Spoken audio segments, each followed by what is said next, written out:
Hello viewers, welcome back to my channel. Thumbnail আর title দেখে তো বুঝেই গেছেন আজকে আমি কোন গাছের ভিডিও করছি। ভিডিওটি প্রথম থেকে শেষ পর্যন্ত মন দিয়ে দেখুন। এগুলি আমার অ্যালোভেরা গাছ, বাংলায় যাকে বলে ঘৃতকুমারী। এত সুন্দর সবুজ, সুস্থ, সতেজ, গায়ে একটাও দাগ নেই। কিভাবে আপনারা রাখবেন? বা এখন এই বর্ষাকাল, আচ্ছা, অনেকে আবার জানতে চান এটা ইনডোর না আউটডোর, কী পরিচর্যা হবে, এই গাছ রাখলে কি উপকার পাবেন বাড়িতে, সব কিছুই বিশেষ তথ্য পরিচর্যা নিয়েই আজকের এই ভিডিও।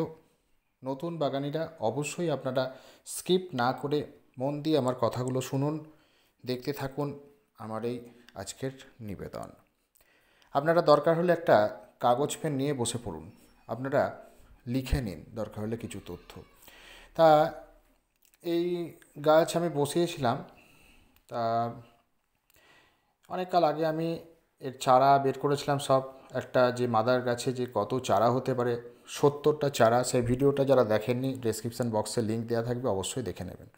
তা দেখুন এখানেও, এইখান থেকে আরও অনেক বাচ্চা বেরিয়েছে, অনেক চারা। তা এই দেখুন কত কত চারা, দেখুন প্রচুর।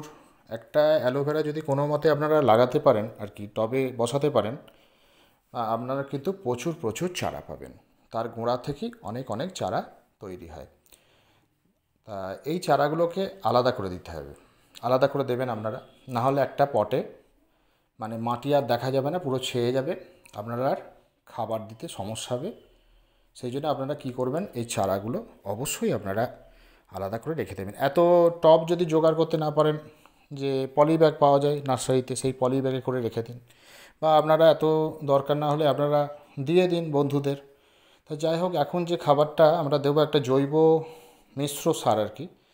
এখানে যেহেতু দুটো গাছ আছে, 1 চামচ ভার্মি কম্পোস্ট, 1 চামচ নিম খোল, 1 চামচ হাড় গুঁড়ো, 1 চামচ শিংকুচি, 1 চামচ লেদার মিল যেটা চামড়া সার, এগুলো হাফ হাফ করে আমরা এই খাবার দিয়ে দেবো। তা দেখুন আমার এখানে যেহেতু বাচ্চাগুলো অনেক হয়ে গেছে, তা একটু কষ্ট করে দিতে হবে খাবারগুলো। তা আমি এখনও সময় পাইনি এই বাচ্চাগুলোকে আলাদা করা। তা আপনাদেরকেও বলছি যে যাদের অ্যালোভেরা গাছ আছে, অবশ্যই পটের চারাগুলোকে, ছোট্ট ছোট্ট বাচ্চাগুলোকে অবশ্যই আলাদা পটে প্রতিস্থাপন করুন। না হলে মেন যে মাদার গাছটা, সেখানে আপনারা মাটি দেখতে পাবেন না, খাবার দিতে সমস্যা হবে। তা এই যে জৈব খাবারটা, এদের বেশি খাবার আমরা দেব না। অন্যান্য গাছে যেমন কি মাসে মাসে খাবার দেওয়া হয়, সেই খাবার, অত খাবার এদের দেব না আমরা। এখন মিশ্র জৈব সারটা আমরা দিচ্ছি অল্প করে, যেটুকু দরকার টব অনুযায়ী। আপনারা 2.5 থেকে 3 মাস পরে আবার খাবার দিতে পারেন, যে প্রতি মাসে দেওয়ার দরকার নেই। আর যেটা বলার, যে ডিমের খোসা গুঁড়ো করে যে ভিজে জল, এটা খুব কার্যকরী, ক্যালসিয়াম পাবে গাছ, এটা আপনারা করতে পারেন। ডিমের খোসা ভালো করে শুকিয়ে, ভালো করে ডাস্ট করে, সেই ভিজে জল 24 ঘন্টা 48 ঘন্টা ভিজিয়ে রেখে, এইভাবে আপনারা কিন্তু লিকুইড খাবার দিতে পারেন। তাহলে কি হবে, আপনাদের মাটি যদি বোঝা হয়ে যায়, এভাবে লিকুইড দিয়ে দেবেন আস্তে করে ডিমের খোসা। তারপর ধরুন হাড় গুঁড়ো ভিজে জল দিতে পারেন, নিম খোল ভিজে জল দিতে পারেন, এইভাবে দিতে পারেন। সর্ষের খোলটা অ্যালোভেরাতে দেবেন না, মানে সর্ষের খোল, এই গাছে সর্ষের খোল পচা দেবেন না, মাথায় থাকবে। তাহলে এই লিকুইডভাবে আমরা খাবারটা দিতে পারি। আর দেখবেন একটু ওয়েদার, স্যাঁতস্যাঁতে ওয়েদারে দেবেন না, একটু যেদিন রোদ থাকবে সেদিন দেবেন, কারণ এখন বর্ষাকাল চলছে। আর করতে হবে কি, নিম খোলটা আপনারা ভিজে জল দেন, বা আপনাদের যদি একটা গাছ থাকে মাটি যাতে ফাঁকা থাকে, তাহলে আমরা নিম খোল ছড়িয়ে জল দিয়ে দিতে পারেন। নিম খোল অবশ্যই দিতে হবে, কারণ নিম খোল কী করে, গাছের যে মানে টবের যে মাটিটা, মানে পোকামাকড়ের হাত থেকে বাঁচাবে। আর পোকামাকড়ের মাটি মানে যদি জন্মে যায়, তাহলে গাছের রুটের ক্ষতি, গাছ সুস্থ থাকবে না। অতএব সেই জন্যে এই যে এখন এই সময় ছোট ছোট শামুক, ছোট ছোট কেঁচো, ছোট ছোট কেন্ন সৃষ্টি হবে মাটিতে, ছোট ছোট পিঁপড়ে, সেগুলো যাতে না আসে, সেই জন্য আপনারা অবশ্যই নিম খোল মাটিতে দেবেন, মনে থাকবে। আচ্ছা, এইবার অনেকে বলেন যে ইনডোর না আউটডোর। দেখুন, এই গাছকে আমরা দুভাবেই রাখতে পারি, ইনডোরে রাখতে পারি আবার আউটডোরে রাখতে পারি। এবার আমি যেটা বলবো, আউটডোরে যেখানে ডিরেক্ট সানলাইট পাচ্ছে, যেখানে প্রচুর সানলাইট পাচ্ছে, সেইরকম জায়গায় রাখা মানে কিন্তু গাছে স্পট আসবে, হলুদ হয়ে যাবে। এত সুন্দর সবুজ সতেজ, দেখুন আমার কি সুন্দর কালার, দেখুন একবার, সবুজ গ্রিন অ্যালোভেরা, পরিষ্কার গা, চকচকে গা, কোনো দাগ নেই। কেন নেই? আমার এটা শেডে থাকে, মানে শেড এরিয়াতে থাকে, পায় হালকা সকালের দিকে হালকা একটা মিষ্টি রোদ পেলো, সেই জায়গাতে থাকে।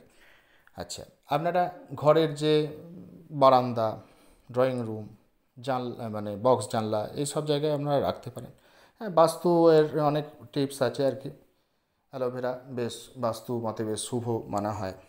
তা তারপরে কি, ঘরের যে টেম্পারেচার, যখন গরমকাল, ঘরে ধরুন 7-8টা অ্যালোভেরা যদি আপনারা বেডরুমে বা বারান্দাতে রেখে দিতে পারেন, কিছুটা হলেও প্রচণ্ড গ্রীষ্মের যে দাবদাহ, সেই গরমটা অনেক সময় কমে। তা এখন যেহেতু বর্ষাকাল, যাতে এই গাছ না মারা যায়, সুস্থ থাকে, সেই জন্যই নিয়ে আলোচনা আমাদের। তা যেটা করতে হবে কি, জল এদের প্রতিদিন জল দেওয়া যাবে না, জল এদের প্রতিদিন দেওয়া যাবে না, মাথায় রাখবেন।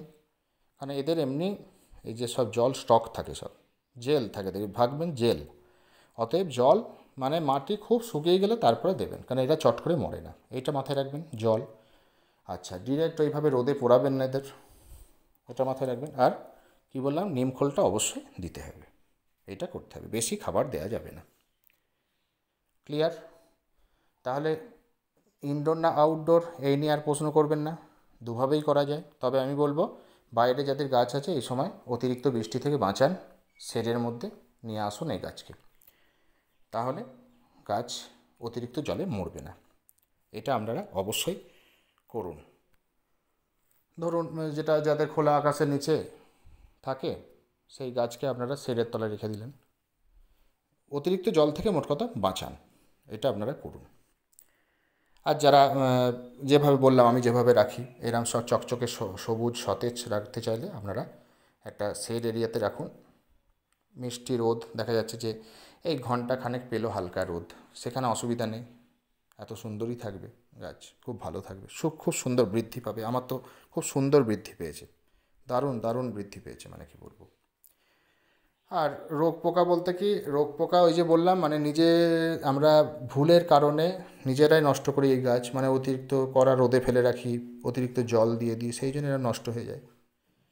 সেই জন্য এখানে আমরা কোনো, এটা এই গাছে তো আর কীটনাশক, মানে এই গাছেই উপকার, মানে এই গাছের যে কত গুণাগুণ বলে শেষ করা যাবে না একটা ভিডিওতে।